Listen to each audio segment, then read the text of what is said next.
Good evening, ladies and gentlemen. Welcome to tonight's performance of Muskegon Lumber Queen. We're delighted to share this lively one-hour musical melodrama with you. Before we begin, a quick word about theater etiquette. Please silence and put away all cell phones and electronic devices. We don't want any unexpected ringtones competing with the music or spoiling the suspense.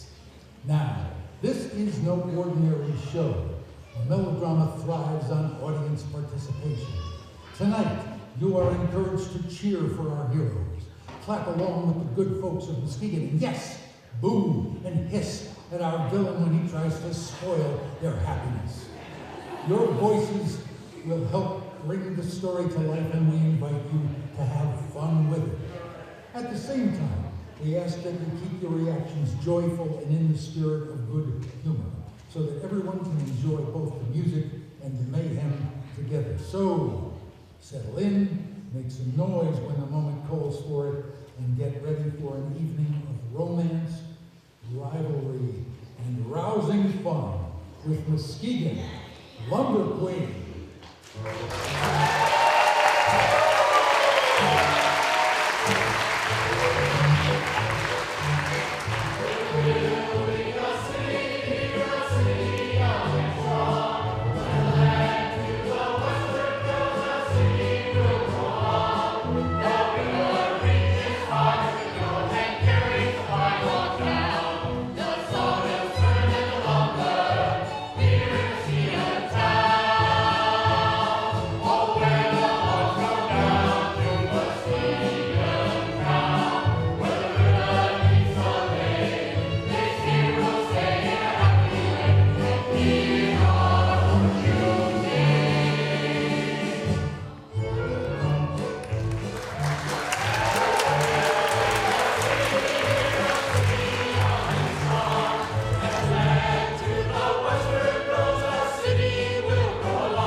Intelligent foreman with an eye for beauty. One who knows a wonderful girl when he sees one. One who'd make her a sterling husband. Ha! Shows how much you know about my father. He doesn't know any of those things about you. All he knows is he just hired you and we haven't had a single love to saw since. All he knows is you're just that handsome boy. Maybe after you've given him a great 10 years of hard work, he may consider you as something more than a boy who worked hard in the woods, can read and write, and now wants to try a job in town. Dad wouldn't have hired you if he hadn't known your father for 25 years. And do you know what he said to me? You're too young to be thinking of getting married. So is he. Let's see what kind of worker he is. Let's see if he can support you. That's the trouble with you young folk today. Too impatient. Hello, Father. Oh, Annie. Oh, Fred. Hello. How are you coming with the crew? They're going to start driving those logs in a couple of days. Just fine, Mr. Sorensen. I've got everything ready. We'll have those pine logs turned into lumber and sailing down the lake for Chicago in record time. You better. I hope you didn't have to hire too many youngsters. I want mature working men. This modern generation is a terrible trial. They don't trust their elders. They think they know it all. They don't want to work. They just want to play. And the clothes they wear nowadays, and the dances they do, and the music they listen to. I just don't know what this younger generation is coming to. Yes, sir, Mr. Sorensen. I've got a good crew lined up. I want to get those logs sawed up just as bad as you do, sir. I've got some plans of my own, you know. Yes, I know all about your plans. Show me you're more than a lumberjack that learned to read and write. Show me a sense of responsibility and we'll talk about your plans, but not before. That's all I ask, sir. Well, I've got to go see about some rope. Some of the stuff we use for the equipment and logs is getting pretty old and frayed. We have to replace it. Well, not all of it, sir, but if we don't replace a lot of it, it probably will break while we're working. That means time lost to replace it. It could mean equipment getting damaged, or horses, or even men getting hurt. All right, if we've got to have it. Goodbye, Mr. Sorensen. Good morning, Miss Annie. Arnie! Charlie, how's business today? Can't complain, Arnie, can't complain. Of course, I don't keep as busy as I did back in '63 shooting horses for General Custer's cavalry, but I was too busy in those days. Yes, Charlie, we all were. But we were younger in those days, too, and we could take it better. You remember? When Johnny comes marching home again, hurrah, hurrah, we'll give him a hearty welcome then, hurrah, hurrah. The men will cheer, the boys will shout, the ladies gay will all turn up, and we'll all feel gay when Johnny comes marching home.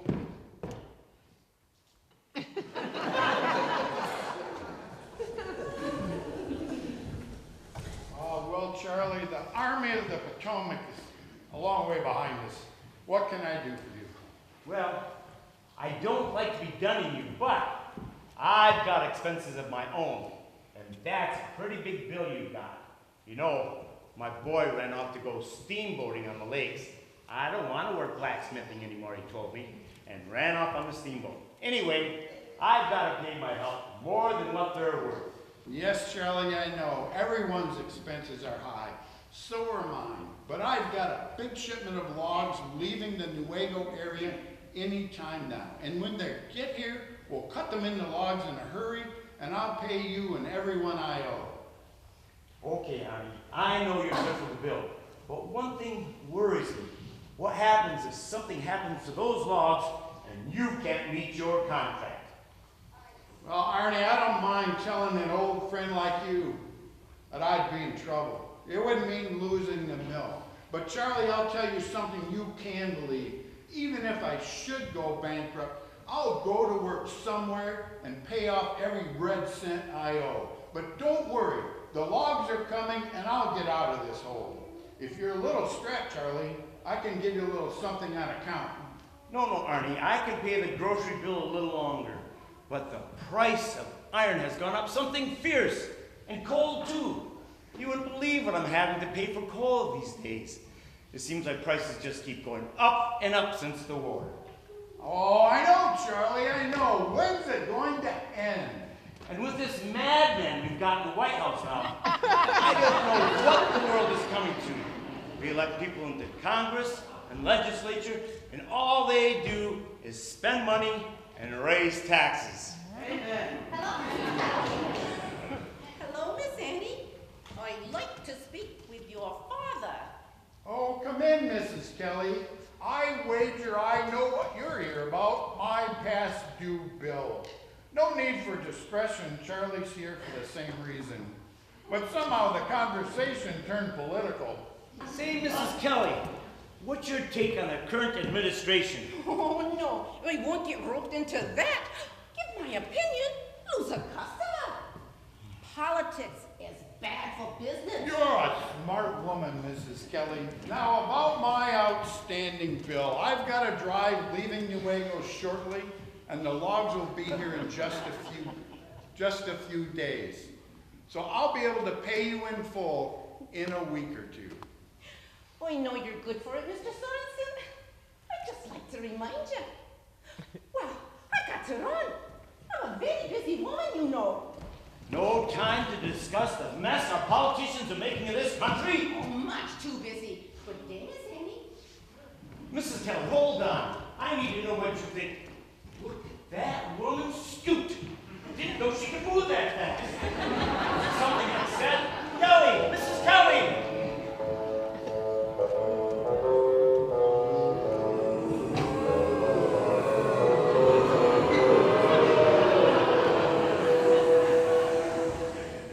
Good afternoon, Miss Sorensen. May I call you Miss Annie? Actually, Annie would be preferable. I prefer Miss Sorensen. You may address me as Miss Sorensen, and I shall address you as Mr. Dawson. Oh dear, dear, I had hoped we'd be past such formalities by now. After all, I've known you since you were just a wee child. And now you've blossomed into the fairest flower in Muskegon County. You are aware of my heartfelt intentions towards you. Mr. Dawson, How it pains me to see you working so hard, so busy with your ledgers and figures. These hands are far too delicate for such labors. How a diamond ring, of no small proportion, would complement such dainty fingers. Hello, Miss Annie. Is Mr. Hanson around? I'm wondering if Young man, it is extremely impolite to interrupt adults when they are talking. I'll thank you to mind your manners and run along now.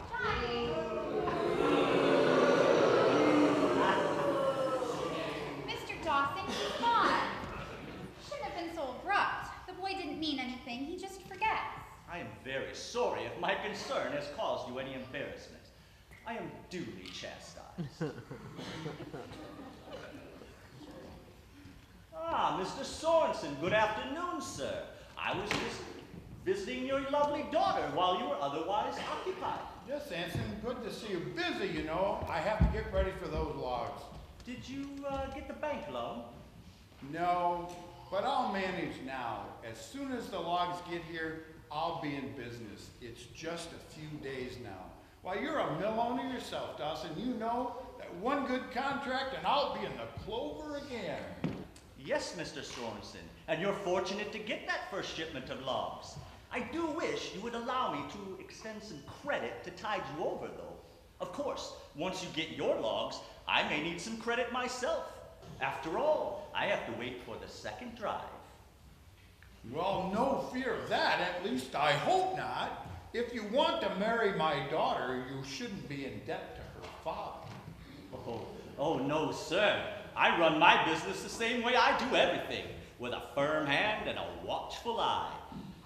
Never overextend, I always say. Watch the pennies, and the dollars will take care of themselves. Same way children should be raised, Mr. Sorensen. A firm hand and a watchful eye.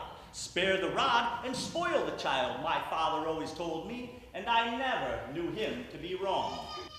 Too bad more young folk don't listen to their parents. It would be a lot more orderly world. And thank you for your offers to help, but I just don't need them. I'll manage. They'll start that river drive tomorrow morning, and my white pine logs will be here in 3 to 4 days.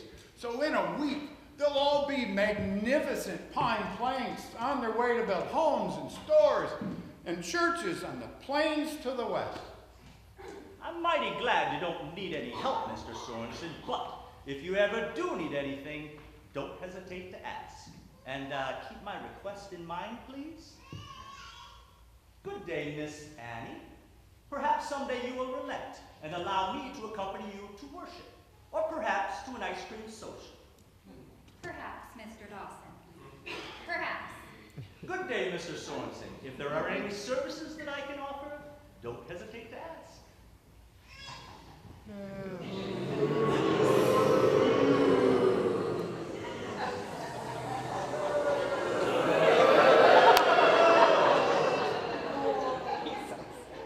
Father, I just don't like that man, and I do not want to marry him. Speaking as your father, I think I know what's best for you. Why, Harry Dawson is a He's a citizen of standing. I just think you should give him the same consideration you give that hair and scare him Hanson boy.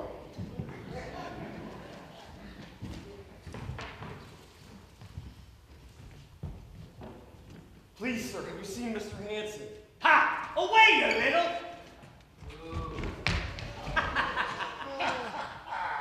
Gilmer, you old log pirate.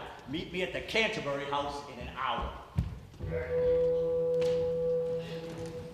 I'm gonna steal those logs because I'm no darn good. I'll have the brands cut off and make it all my wood. I'm absolutely rotten to the core. Yes, I'm wicked and I'm nasty. Got no scruples, wow, I'm rasty. I'll show Muskegon townfolk I'm as crafty as the rest. Hackley, Hume, and Dawson will all be rich men, and then Miss Annie Sorensen will be my loving bride, and that's the whole half-truth, although she doesn't seem to like me, and I'm just a bit uncouth. Yes, I know, darn condescend, no darn good.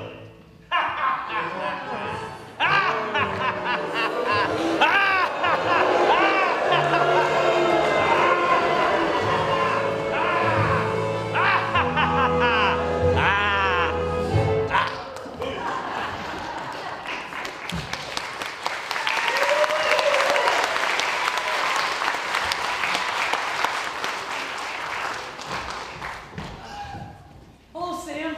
Haven't seen that Teamster of mine Higgins around, have you? No, Fred, haven't seen him.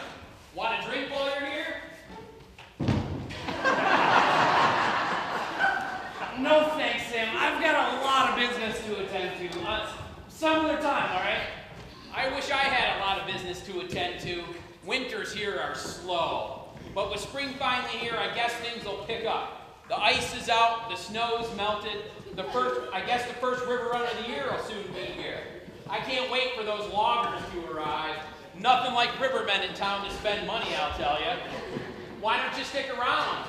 The girls are about to practice their specialty. Hello, handsome. How about buying me a drink? No thanks, miss. Leaving. I'm leaving now. Bye.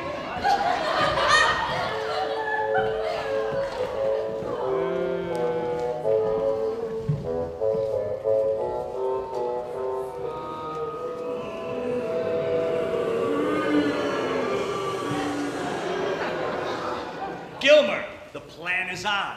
Sorensen refused to accept a loan, and now if he goes bankrupt, he'll be in my hands. I found out when the logs are coming too. The old fool let it slip. They're to leave Nuevo in the morning. Can you get them with no slip-ups? Why, yes I can. I ain't been no river pirate for years for nothing. First time I ever stole a whole drive, though. A lot of logs to cut Sorensen's brands off and put yours on. A lot of work, a lot of sawing. Gotta raft them, boom them, and tow them to your mill, too. But don't you worry. There won't be no slip-ups. There won't be no sign of that driving crew either, if you want. Hold the rough stuff, if you can. You just get those logs to my mill, and I'll tell everybody that I'm expecting my drive early, so there won't be anyone suspecting. Just one thing. I'll be needing a little help. Of course, I'll get this money changed at the bar. Hello, Harry. Buy me a drink? You must think I'm as rich as John Torrent. You're always asking me to buy you something. The loggers will be coming in from the winter camps any day now, and I'll be much too busy to see much of you. Dahlia, when I want to see you, you'll see me, understand?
flapjack. Bunch of ingrates. I'm on the first time I ever hit Muskegon, getting a cup of coffee in a cafe down on Ottawa Street, stirring it with my thumb like I always do. Waitress says to me, "Lordy, are you a logger?" I says, "I sure am. Fresh out of the woods." She says to the cook, "Lordy, the loggers are in town. Close up, lock up, get the women and children off the streets." And the horses, and the dogs, and the cats. Face it, you could clear a whole town with that face. Come on, boys, hurry up if you want breakfast. You know what the first thing I'm going to do when we hit Muskegon? I'm gonna buy me a whole year's supply of peerless chewing tobacco so I have it when the money runs out. Hey, cook, you call that coffee? No, I don't call that stuff coffee. Why would I waste coffee on this bunch of loggers? No, this ain't coffee. I made it from boiling used harness leather and old socks. Don't you like it? First straight from going up the river with it, Cookie. Only why don't you throw some axe heads into it to give it some bite? Say, what'd you put in these flapjacks, Cookie? If I fall in the river after eating one of those, I'll never get up. So what? Then you'd float downriver with the rest of the logs. Once you hit Muskegon, then Charlie Hackley, Hume, or Sorensen or someone would pull you up out of the river and run you through the gang saws. Cut thin, I'm sure you'd make a great bar room door. All these winters at logging camp, I'm ready for spring to be here. All these long months, cutting down white pines, cutting them into logs, dragging them to the river. I'm ready for the company of some decent folk, not a bunch of loggers that spit peerless and stir their coffee with their thumbs. You ain't know what to do with decent folk. All you know what to do is cut down trees and drive them up the river. Well, ain't that enough? Ain't we clearing the land for farms and all? Ain't we keeping the sawmills of Muskegon busy? What are they going to do for lumber for schools and stuff if we're not cutting down the trees? After all, what else is there for a man to do? When you grow up on a hardscrabble farm, never learn to read on account of the nearest school is 10 miles away, and hardly nobody can afford a school teacher, well, logging's all there is. Huh, makes me think. Ooh, that ought to hurt. Only, how did Charlie Hackley, John Torrance, Runeman, and Hume, all them fellers get rich if it wasn't for us? Right place, right time. That's what I reckon. Us, all we get is cold, wet, and broke a week after we hit town. Yeah, but for that week we live like kings! Yeah! Till the money runs out. Oh, yeah. Speaking of hitting town, boys, I need a haircut. And I ain't had one all winter. So I'm gonna go to Muskegon and get one. And Azar, give me a haircut and a shave. You don't need no more haircuts. Last year you went to town, they're all wearing a short. This year, as far as you know, it'll be long hair and beards like we had in the Civil War. You can't tell from one year to the next whether it's going to be long hair and beards or shave everything. But if you don't get down to the river soon and move some logs, you'll need more than haircuts. It's daylight in the swamp, boys. Daylight in the swamp! It's daylight in the swamp, boys, daylight in the swamp. In a couple of hours, the sun will rise, and groan and yawn and open your eyes. Daylight in the swamp, boys, as all white pines are down. Now it's to the Muskegon River, boys, to drive those logs to town. There'll be daylight in the swamp, boys, daylight in the swamp.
can see the smiling faces on those Muskegon barbers right now.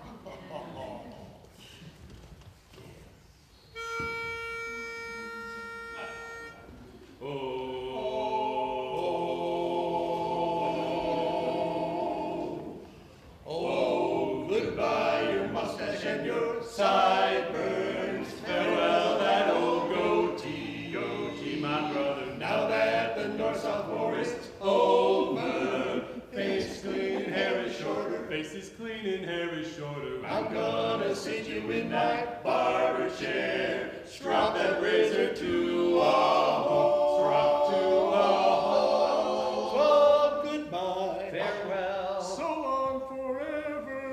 Goodbye that round beard. Goodbye those mutton chops. Jehovah. Goodbye, you're gonna get all those loggers. Come to our town each spring. Each spring they bring with them their money bring. Soon they'll join the ranks of the tidy men. Looks will alter With just a little grease and water. when it's over. Oh boy, do they look good. All that hair's a memory, a memory. Rich man, poor man, beggar man, thief. Doctor, lawyer, merchant, chief.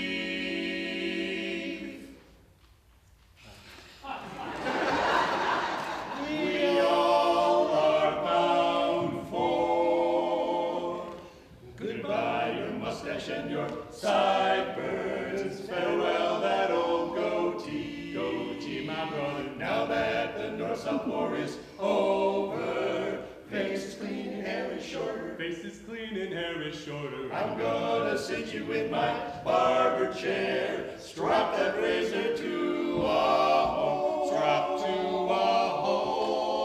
So goodbye. Farewell. So long forever. Goodbye the long beard. Jehovah. Goodbye those mutton chops. Jehovah. Goodbye, you're gonna get a Goodbye, you're gonna get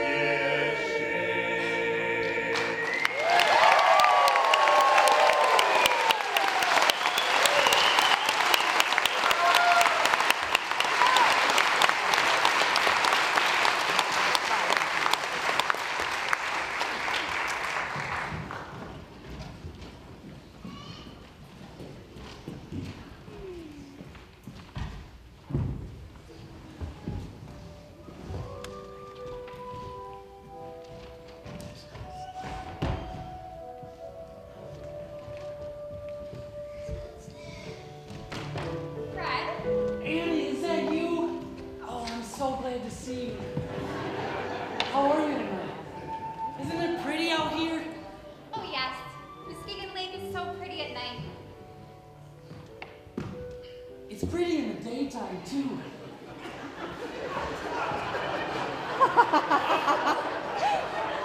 It's busy. It's busy when the ice is out. The lumber schooners coming and going. The new steamships come in and out. The logs being boomed across the lake. All those huge stacks of fresh lumber. Those pines and timbers even smell good. Oh, I love the smell of fresh pine lumber. I love the sound of the sawmills running, the chuff of the steam engines, the teamsters shouting. It's a good sound, a busy sound. We're building something here.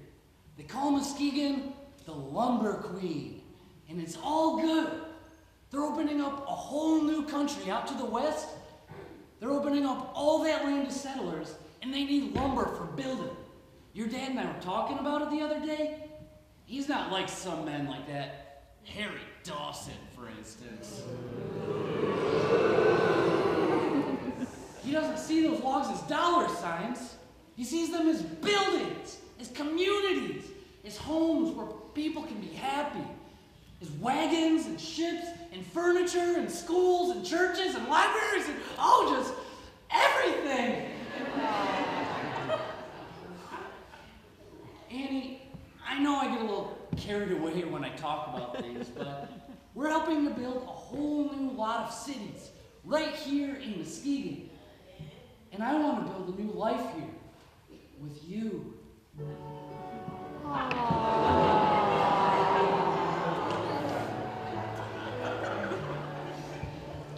We're building a city here, a city young and strong. As the land to the westward grows, our city will grow along. The river reaches far to the north and carries the pine logs down. The sawmills turn them to lumber here in Muskegon town.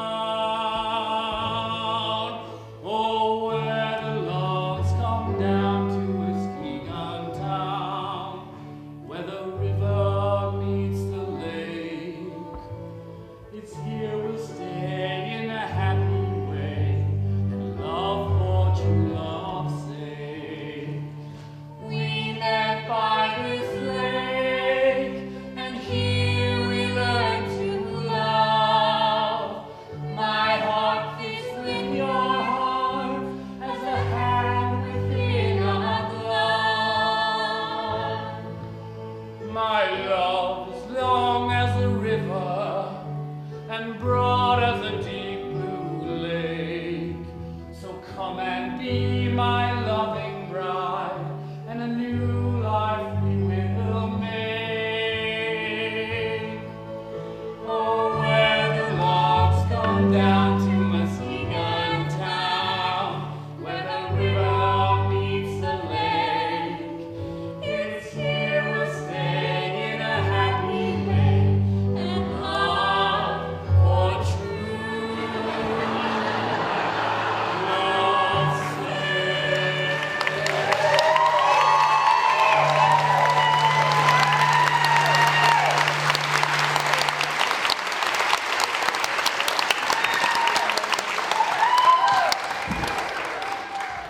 Oh, Fred, if only we can. But I'm so worried. Dad is in money trouble, I know. He desperately needs that shipment of logs. He's got a contract to meet. I'm afraid he'll lose the mill. I'm afraid, well, if anything goes wrong, I'll have to marry Harry Dawson. You wouldn't have a job. You wouldn't have a job, and maybe I could save Dad's mill that way. At any rate, Mr. Dawson would have to hire him as a foreman or a supervisor or something. Don't worry, Annie. What could go wrong? Anyway, I'm not gonna let you marry Harry Dawson. Not under any circumstance. Look, I know I'm young, but I know what I'm doing. I can get those logs cut, and I can meet that contract. I know how to handle that. Everything's gonna turn out all right, Annie. I promise. Mr. Hanson, Mr. Hanson. Johnny, what are you doing out so late? You want to be home. A growing boy your age needs his rest. This night air isn't good for you. Oh, Miss Sandy, Mr. Hanson. I've been looking all over for you. I was looking for you this afternoon, and I heard that Mr. Dawson talking to Gilmer. You know Gilmer. He's a log pirate. I know, Johnny, I know. He steals a few logs all year, cuts the ends with the brands off, and sells them to the sawmills. I had a feeling that Dawson was buying stolen lumber, but he only steals a few all year. Not this time, Mr. Hanson. He intends to steal a whole river drive. Dawson paid Gilmer, and I followed Gilmer. He's got a crew of men, and they plan to ambush the river drive right up here at the flats at the mouth of the river and steal all the logs. They'll even hurt the logs if they have to. They plan to work all night, cutting most of the brands off, throwing the logs in the morning, and wrapping them in Dawson's sawmill. Are you sure about this, Daddy? Dead sure? Yes, sir. Go fix that Dawson's wagon! I'll land on him like Grant took Rich Red. And Gilmer, a logger, a pirate, I'll take him the way the Indians took Custer!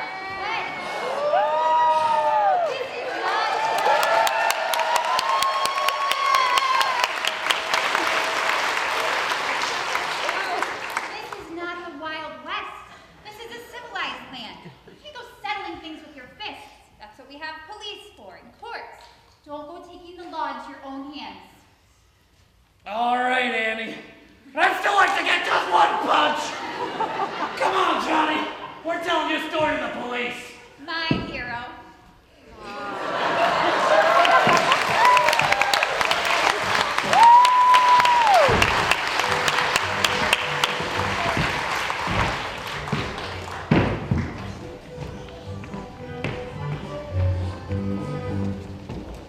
My fellow citizens, unaccustomed as I am to public speaking, I feel it a great honor to be here with you today on this most auspicious day. Shortly, the first logging drive of the season will reach Muskegon. Mr. Sorensen's mill has a drive coming. So does Mr. Dawson of Dawson's mill. We'll be able to tell whose logs they are, whether they come this way to Mr. Sorensen's mill here, over to the north side to Mr. Dawson's Interlake mill. And then the giant saws will roar to life. Once again, sawdust will fly, and Muskegon's prosperity will be assured for yet another year. So indeed, this is a day to remember. A day that makes me proud to be your mayor. A day we celebrate our contribution to the great state of Michigan, nay, the whole United States.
To those logs, but I still can't believe that Dawson would do that. Why, he said he had a drive coming to his mill any day.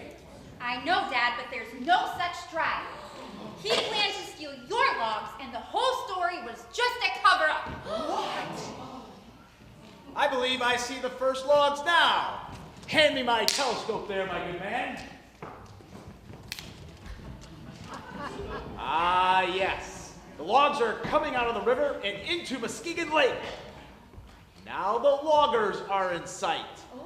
They'll start rafting the logs shortly. We'll soon see which sawmill has the sawdust flying tomorrow morning. My goodness, there's a bunch of other men.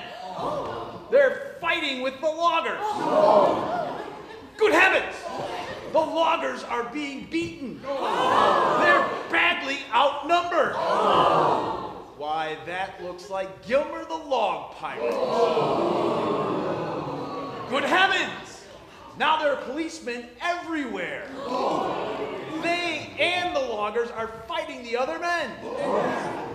Wait, no. What? It can't be. Little Johnny? What's that youngin' doing in the middle of a fight? Oh no, not Johnny. My baby. Oh, my baby's gonna get killed. Hey, what are you doing?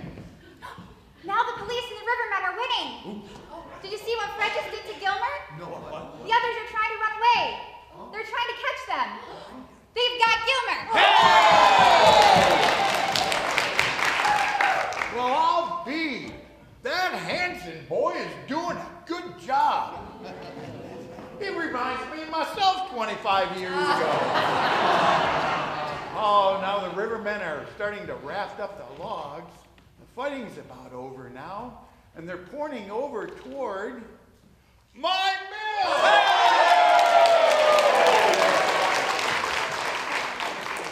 Dad, now everything will be all right. Yes, Annie, I guess it will. And you know that Hanson boy isn't such a bad lot after all, even though he does wear his hair too long.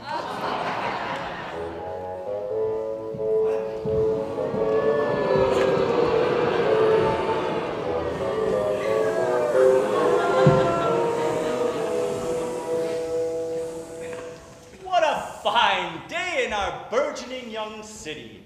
A day made even finer by the arrival of my logs. Your logs? Why?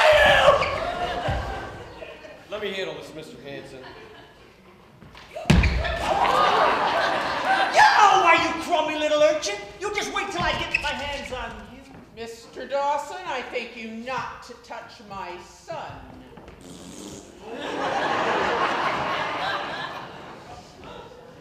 Jonathan Fillmore Harvey, what do you think you're doing? You're going to give me a heart attack. You're going home. March.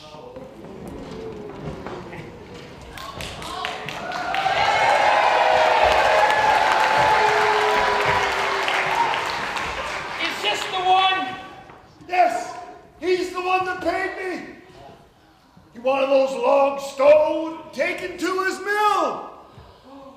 I'm just an honest logger, fallen upon in the days, Captain. But he's the one at fault. Come on, you two. Thanks, Fred. I'll get these two crooks off the street. Miss Annie, Mr. Sorensen, have a great party.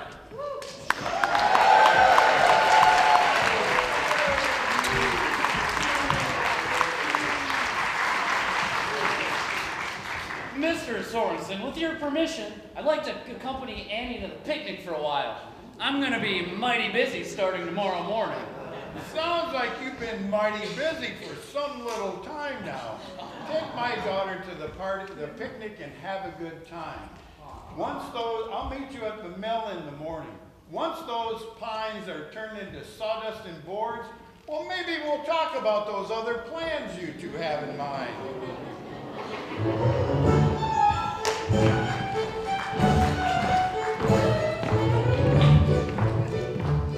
We're building a city here, a city young and strong. As the land to the westward grows, our city will grow along. The river reaches far to the north and carries the pine logs down. The sawmills turn into lumber here in Muskegon town. Oh, where the logs come down.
Hero City, Hero City, young and strong. As the land to the westward grows, our city will grow on.